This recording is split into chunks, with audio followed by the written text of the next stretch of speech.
Thanks for staying with us. We're going to start with the nation. EFCC quizzes 10 officials of Humanitarian Ministry. Airtel to build Africa's largest data center in Nigeria. Obaseki not backing me, painful, says Sheibu. Shareholders lose out in Cadbury's loan conversion. Why CBN sacked Board of Union, Keystone Polaris Bank.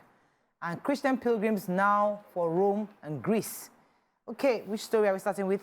We'll start with major headline. Major headline, please go ahead. So the EFCC has, invited 10 officials of the Ministry of Humanitarian Affairs, 10 civil servants within the ministry as part of their ongoing investigation of the affairs that happened within the ministry under the suspended Minister Betta Edu and her predecessor, Sadiya Umar-Farouq, and the National Coordinator of the National Social Investment Program, Halima Shehu, presently ongoing with the EFCC.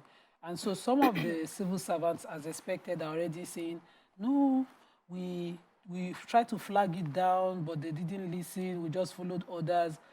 Some documents were said to have assisted the detectives in the ongoing profiling of 12 companies that were awarded 3 billion naira for consultancy services by the ministry also.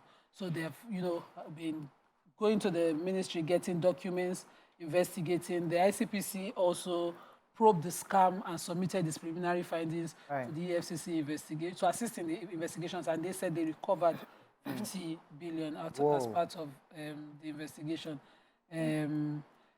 Also, some chiefs, executives of some banks were invited. They mentioned them, and Jaiz Bank as well as Zenith Bank have, joined their agenda. Jaiz on their part said they followed due process. Yes, an account was opened by them by the ministry, but no amount of money have been deposited in that account as of now, while Zenith Bank on their part said it is rumor flying around that their MD or their CEO was being detained at the EFCC. Okay, let's take another story, Nation. Okay, I wanted to take the Philip Shaibu. He says he's hurt and sad that Governor Obaseki is not supporting him in the Edo elections for the primaries. The governor is supporting a Lagos-based lawyer, Asue Ighodalo, who is an indigenous of Edo State. He says that him and Obaseki were in this fight together. They were supposed to fight godfatherism together, and Obaseki is now going against that, and he's doing that. He staked so much to follow Obaseki at that time. He went against his own godfather, Oshimole, and he lost 20%. He lost 20% of his political capital in Edo North Senatorial District. How did he calculate that 20%? I don't know. No, if he says it's safe, I think it's an understatement of what he lost. Oshimole has continued to control Edo North.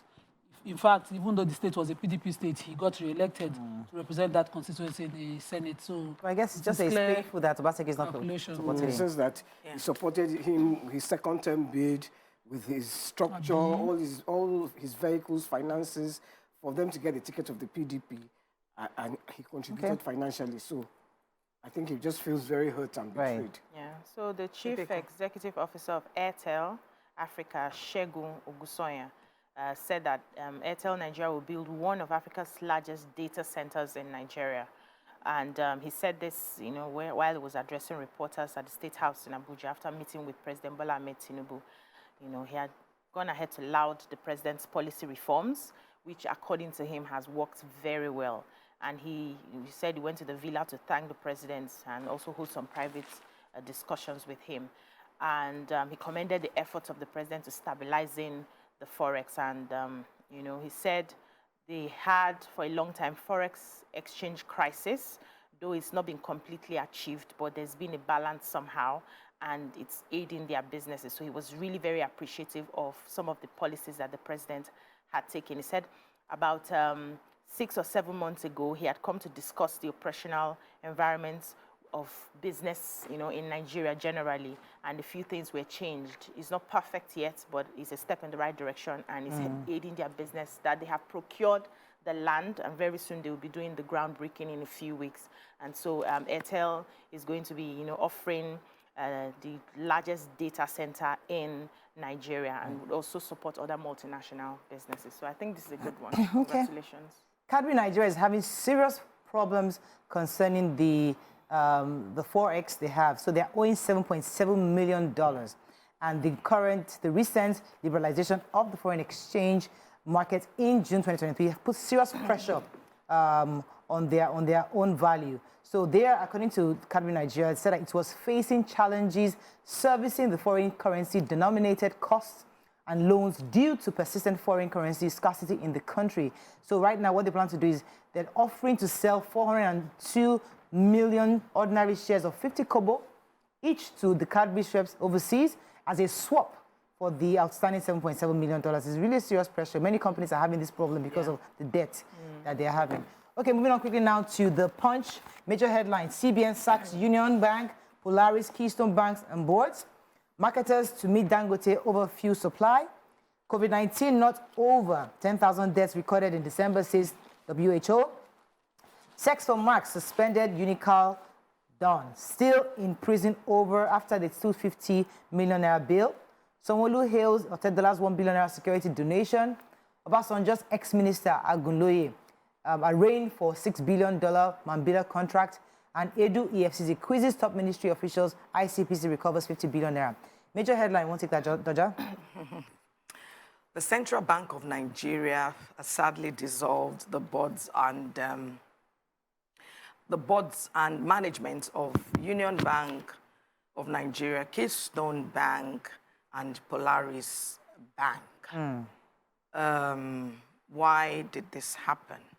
It is because of an alleged corporate governance infractions and non-compliance with the regulatory requirements. This came, though, barely 3 weeks after the special investigation on CBN and related entities.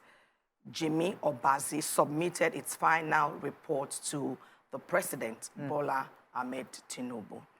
The sacking of the boards, though, is reportedly part of the implementation of that report that was submitted of the special investigator. But it is worthy to note that the CBN has, however, assured the public of the safety and security of depositors' funds, stressing that it remained resolute in fulfilling its mandate to uphold a safe and sound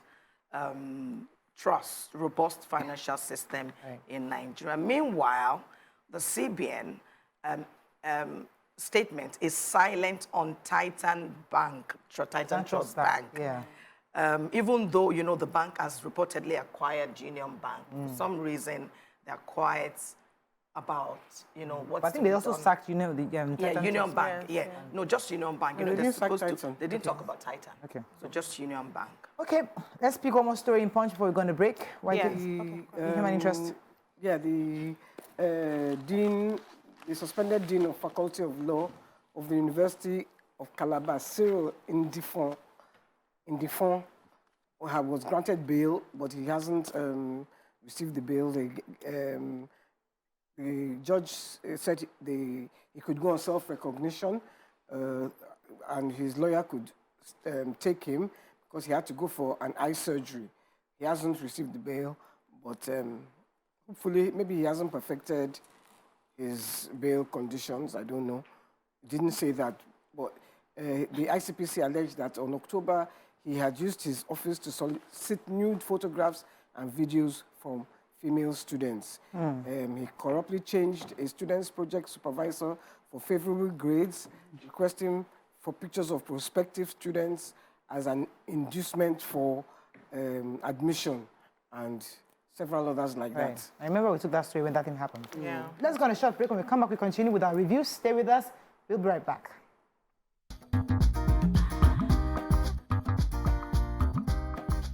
Stay tuned. Your View will be right back.